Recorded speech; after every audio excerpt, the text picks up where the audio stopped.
আপনি যদি stock market, mutual fund কিংবা গোল্ডে ইনভেস্ট করার কথা ভাবছেন, তাহলে সেটা ইনভেস্ট করার আগে এই ভিডিওটা দেখার জন্য কিছুটা সময় দিন। কারণ আজকে আমি এমন কিছু বিষয় বলবো যেগুলো অনেক মানুষ না জানার কারণে ইনভেস্টমেন্ট শুরু করেন কিন্তু তারপরে আফসোস করেন। আর এই ভুলগুলো ইনভেস্টমেন্টের সময় হয় না, ইনভেস্টমেন্ট শুরু করার আগে হয়। আর এই ভিডিওর শেষে ছোট্ট একটা চেকলিস্ট দেব, যেটা আপনি ফলো করলে আপনার ইনভেস্টমেন্ট জার্নি অনেক সহজ হয়ে যাবে। তো ভিডিওটা স্কিপ করবেন না, শেষ পর্যন্ত দেখুন। আমরা সবাই এই কথাটা শুনি, আপনি যত তাড়াতাড়ি ইনভেস্ট শুরু করবেন তত বেশি অ্যামাউন্ট বাড়বে। কথাটা ভুল না, কিন্তু এর একটা রিস্কও আছে। এই কথা শুনেই অনেকে ডিম্যাট অ্যাকাউন্ট খুলে নেয়, এসআইপি শুরু করে দেয়, তারপর বন্ধুর কথা শুনে মিউচুয়াল ফান্ডে ইনভেস্ট করে দেয়।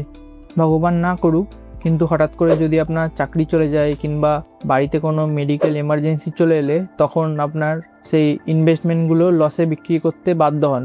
আর তখনই মনে হয় মার্কেট খুব রিস্কি। আসলে সমস্যাটা মার্কেটে ছিল না, সমস্যাটা ছিল আগে থেকে রেডি না থাকায়। ইনভেস্টমেন্ট শুরু করার আগে ফাইন্যান্সিয়াল ফাউন্ডেশনটা তৈরি করা অত্যন্ত জরুরি। তো প্রথম কাজ হচ্ছে এমার্জেন্সি ফান্ড তৈরি করা।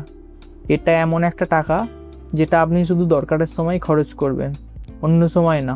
যেমন হঠাৎ চাকরি চলে গেলে, বাড়িতে কোনো মেডিকেল এমার্জেন্সি হলে কিংবা পরিবারের অন্য কোনো দরকার হলো, তখন আপনি এই এমার্জেন্সি ফান্ডের টাকাটা ব্যবহার করবেন। এই টাকা কখনো স্টক মার্কেটে কিংবা মিউচুয়াল ফান্ডে রাখবেন না, কারণ যদি হঠাৎ করে আপনাকে এগুলো বিক্রি করতে হয় আর মার্কেট যদি খুব নিচে থাকে, তাহলে আপনাকে লসে বিক্রি করতে হবে।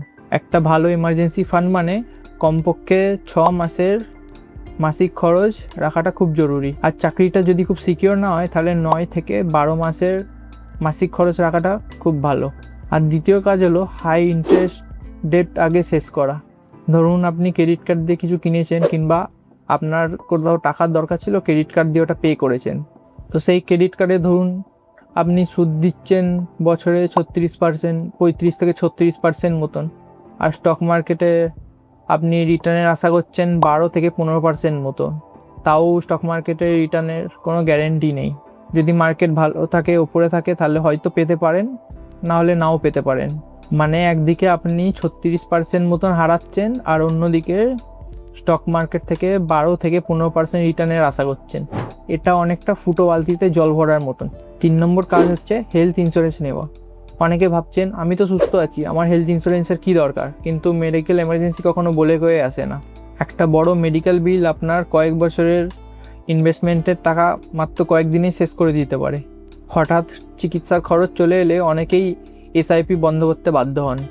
আর শুধু চিকিৎসার খরচ না, পরিবারের সেফটির কথাটাও ভাবা দরকার। সেই জন্য এখানেই একটা টার্ম লাইফ ইন্স্যুরেন্স নেওয়া খুব দরকার। অনেকেই ইন্স্যুরেন্স আর ইনভেস্টমেন্ট মিলিয়ে একটা পলিসি কেনেন, ভাবছেন এটাতেই ইনভেস্টমেন্টও হয়ে যাবে, আবার পলিসির যে সেফটিটা আছে সেটাও পেয়ে যাবেন। কিন্তু আসলে এতে কোনোটাই ঠিকঠাক হয় না। কভারেজ কম পান আর প্রিমিয়াম বেশি দেন। একটা টার্ম প্ল্যানে এর থেকে ঠিক উল্টোটা হয়, আপনি কভারেজ বেশি পান এবং আপনাকে প্রিমিয়াম কম দিতে হয়, কারণ এর মধ্যে পুরো টাকাটাই প্রোটেকশানের জন্য যায়, ইনভেস্টমেন্টের জন্য না। তাই যে কোনো ইনভেস্টমেন্ট শুরু করার আগে হেলথ ইন্স্যুরেন্স আর টার্ম লাইফ ইন্স্যুরেন্স নেওয়াটা ভীষণ জরুরি। 4 নম্বর কাজ হচ্ছে নিজের গোল ঠিক করা। এটা এমন একটা জিনিস যেটা যে কোনো নতুন ইনভেস্টারই করে না। নিজেকে জিজ্ঞাসা করুন, আপনি কেন ইনভেস্ট করছেন? বাড়ি কেনার জন্য, রিটায়ারমেন্টের জন্য, নাকি আপনার বাচ্চার পড়াশোনার খরচের জন্য, নাকি শুধু টাকা বাড়ানোর জন্য? আর এই টাকাটা আপনার ঠিক কবে লাগবে সেটাও ঠিক করে রাখুন, কারণ গোলের সময় জানা থাকলেই জানা যায় আপনার কোন ইনভেস্টমেন্টটা ঠিক হবে। গোল ঠিক না থাকলে মার্কেট ক্র্যাশ করলে অনেক মানুষ ভয়ে তার ইনভেস্টমেন্টগুলো বিক্রি করে দেয়। আর গোল ঠিক থাকলে মার্কেট ক্র্যাশ করলেও মানুষ শান্ত থাকতে পারে। এবার হচ্ছে risk capacity versus risk tolerance, যেটা নিয়ে মানুষ খুব কম কথা বলে। নিজের রিস্ক ক্যাপাসিটি আর রিস্ক টলারেন্স কিন্তু এক জিনিস না। এই তফাৎটা না জানার কারণেই অনেকে ভুল ইনভেস্টমেন্ট বেছে নেন। রিস্ক ক্যাপাসিটি মানে আপনি আপনার ইনকাম, সেভিংস আর রেসপন্সিবিলিটি দেখে আপনি কতটা রিস্ক নিতে পারবেন সেটাকে বোঝায়। আর রিস্ক টলারেন্স হচ্ছে মার্কেট যদি হঠাৎ করে 30%ও ক্র্যাশ করে যায়, তাহলেও কি আপনি শান্ত থাকতে পারবেন, আপনি রাত্রে শান্তিতে ঘুমোতে পারবেন? সেটাই হচ্ছে রিস্ক টলারেন্স।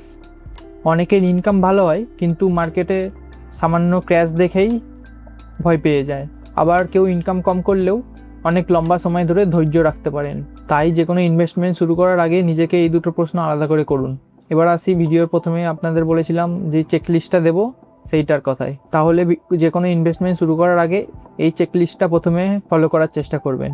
1 নম্বর হচ্ছে এমার্জেন্সি ফান্ড আছে, 2 নম্বর হচ্ছে আপনার হাই ইন্টারেস্ট ডেট ক্লিয়ার আছে, 3 নম্বর হচ্ছে আপনার হেলথ আর টার্ম লাইফ ইন্স্যুরেন্স নেওয়া আছে, 4 নম্বর হচ্ছে আপনার গোল, আপনার সময় ক্লিয়ার, আর 5 নম্বর হচ্ছে আপনি আপনার রিস্ক ক্যাপাসিটি আর রিস্ক টলারেন্স বুঝে ইনভেস্টমেন্ট করছেন।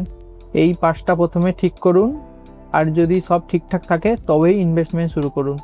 মনে রাখবেন, ইনভেস্টমেন্টের সবচেয়ে বড় ভুল ফান্ড বেছে নেওয়া নয়, সবচেয়ে বড় ভুল হলো রেডি না হয়ে ইনভেস্টমেন্ট শুরু করে দেওয়া।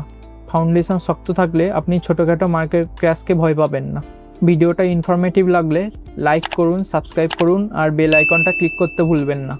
এর থেকে ইউটিউব বুঝতে পারে এই ধরনের ফাইন্যান্সিয়াল এডুকেশন আরও মানুষের কাছে পৌঁছানো উচিত। আমি প্রতি সপ্তাহে এমন 2 থেকে 3টে ভিডিও নিয়ে আসি যেখানে আপনি কোথায় টাকা রাখবেন, কখন রাখবেন, কেন রাখবেন আর কি ভুল করলে ক্ষতি হবে সেগুলো সহজ বাংলা ভাষায় বুঝিয়ে বলি। তো সাবস্ক্রাইবটা এখনই করে রাখুন যাতে আমার পরের ইনফরমেটিভ ভিডিওগুলো আপনাদের মিস না হয়ে যায়। তো কমেন্টে বলুন এই চেকলিস্টগুলোর মধ্যে আপনার কি করা আছে। তো দেখা হচ্ছে পরের ভিডিওতে। বাই।